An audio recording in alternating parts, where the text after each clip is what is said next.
Because as Michelangelo died old, Raphael died young. As Michelangelo was a controversial character, Raphael was a beautiful man. Beautiful, beloved.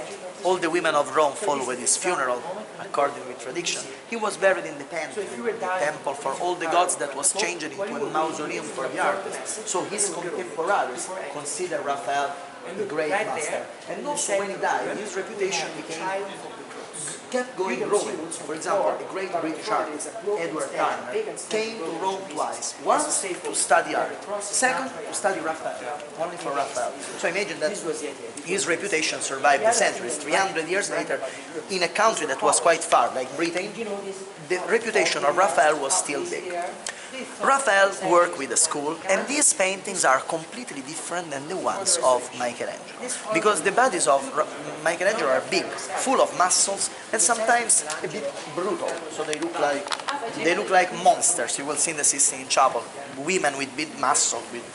Well, Raphael, no. Raphael like the angelic characters. So you can see, take a look, for example, to the face of the baby right here in front of us.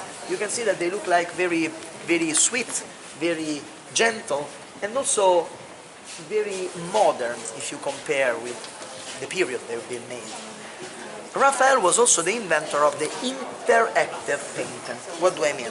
You can see that the scene happening here, it's happening in the past. You can see there is a man with a laurel crown on the head. This is the Emperor Constantine, as in this room, unfortunately under restoration, so we don't see all the paintings, but in this room there is the history of life of Constantine, the first Christian emperor, and this is the moment in which Constantine is donating the political power to the Pope. By the way, guys, this is the biggest and the largest fake story that you will see in your life, because Constantine never gave the political power to the Pope. The demonstration is that Constantine, when he died, he left the government to his son, so actually he didn't leave the government to the Pope. But as the popes needed, in Middle Age, a way to justify their political power, they invent a fake document called Donatio Constantini, the donation of Constantine, pretending that document, written in the 4th century, was written by Constantine donating the political power to the Pope. In the 16th century, Lorenzo Valla, the first philologist in the history of the world, analyzed the document and said, listen, this document wasn't written in the 4th century, it was written in the 9th century, so 500 years after the death of Constantine, and of course, is not original. What is Constantine handing to the Pope? He's actually giving him a statue that represents a Roman soldier, Roman soldier. Roman looks like a Roman gladiator. Is the symbol of the political power. Of course, as Raphael needed to mean the political power to the Pope, he represents the political power like a copy of a soldier. To mean, I'm giving you the power to rule a country with strength, with the army. By the way, there is also, it's a good question, because there is also a strong political meaning in this room. You can see a Roman emperor on the knees in front of the Pope. And as at that time we were saying the popes love underlining their political power, what's better than using art as a system to vehicle this message? We are the ones who name the emperors. We are the ones who give the crown to the emperors. And actually, most part of the wars at that time, and immediately before or after, have been related with this fact. Can the Pope name the kings? Can the Pope judge the kings? The division in Great Britain between the Church of England and the Catholic Church was raised up because of the problems between Henry VIII and the Pope, related with the Pope who wanted to somehow impose his authority in England, and Henry VIII rejected this authority. And it's just one example. We were saying this is something that happened in the past, but you can see there is a man wearing a modern hat, modern for the 16th century, of course, on the right side. He's observing us like the baby right here. What are they doing? They are creating interaction. So they are like calling our attention. It's like if they're saying, take a look, what's happening, what's going on right here. It's the trick invented by Raphael and this school to create interaction between the observer and the Pope.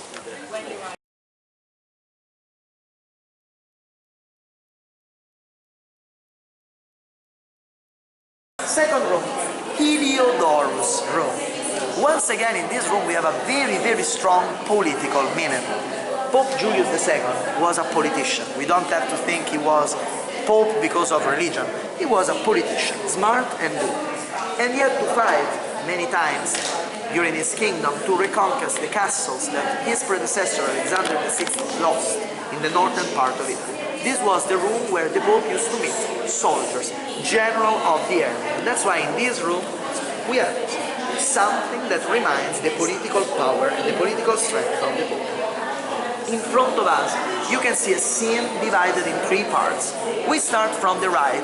You can see Heliodorus laying on the ground. He's the soldier who received the responsibility by his king to steal the gold of the Temple of Jerusalem, but he couldn't because three divine soldiers intervened, called by the highest priest of the Jewish religion, praying in front of the menorah, entering in the temple on the left side, carried on a sedan chair by the porters. Who's the highest priest of Jerusalem? Julius II portrayed.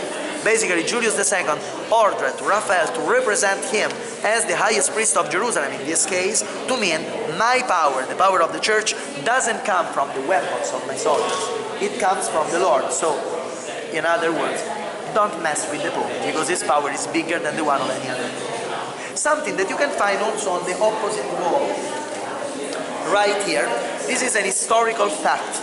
In the period of the barbarian invasions, when the barbarians were trying to destroy the city of Rome, Attila the Hun, king of the Mongolian, was at the doors of the city of Rome. Pope Leo the Great, Leo III, nicknamed the Great, went out from the city where nobody was brave enough to face Attila. He faced Attila only with the cross and he said, Attila, stop, go back and don't destroy Rome. Tradition was that that day, June 29, once again, St. Paul and St. Peter, flying on top of the city of Rome, stopped Attila, scaring him. So you can see Paul and Peter, in this case both of them have the sword, but Peter has also the keys, and that's why here in Rome we celebrate every year, June 29, St. Paul and Peter Day. That day all the public offices are closed, the Vatican is closed, and we organize the oldest fireworks show in Europe, the Girandola of Paul and Peter. Since 1516 until today, every June 29, fireworks on the river. Any kind of question, guys?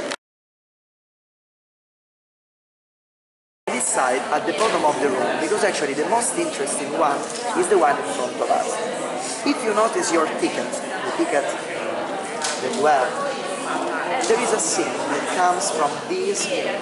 So imagine how important is this room to deserve this spot on the ticket of the Vatican Museum.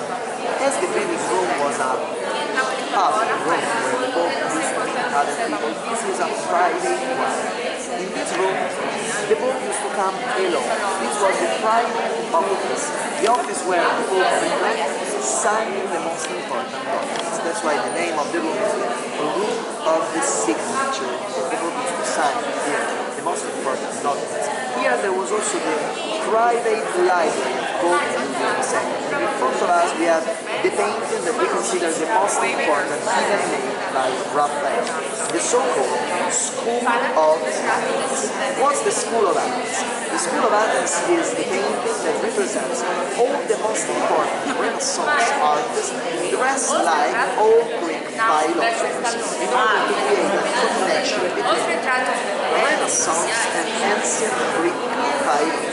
In the middle of the painting you can see two men, one with the finger up. He is Plato, but he's actually Leonardo da Vinci. You recognize the beard. And on the right side there is another man with the hand is like touching the ground. He is Aristotle, the first scientist. And as Plato is saying, to understand the world we have to think about the world of the ideas, so with the finger he points up. Aristotle says, no, it's the opposite. If we want to understand the world, we have to focus on the experience. Aristotle's face is Donato Bramante, the architect who restored and remade St. Peter's Basilica. Where is Michelangelo? Because for sure there is Michelangelo, easy to find. He's the only one wearing boots. On the left side, at the bottom, writing, he's wearing modern shoes, he's wearing boots. As we were saying, Michelangelo never took off the shoes, so you can see that on the left side, at the bottom of the steps, written on a paper, there is Michelangelo. And Michelangelo is wearing the boots because he's the only one Raphael wanted to make jokes about his hygienic habits. Just come.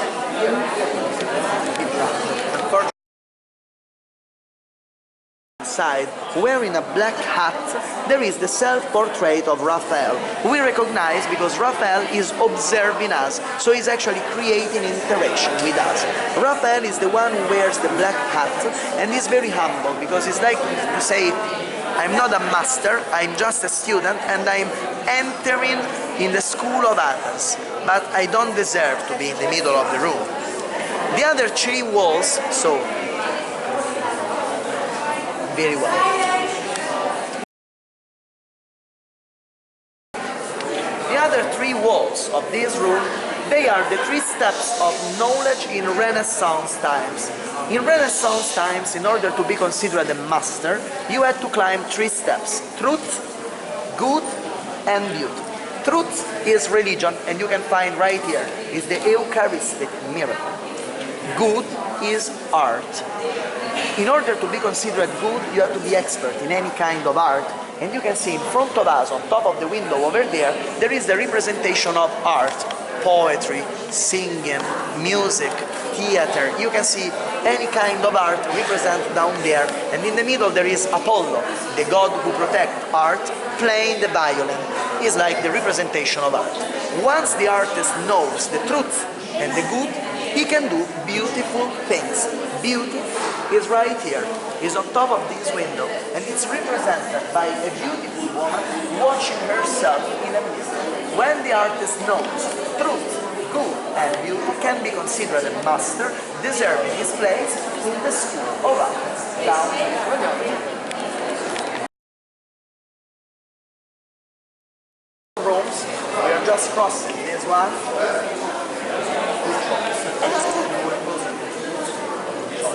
We just go this way. We are going to go downstairs.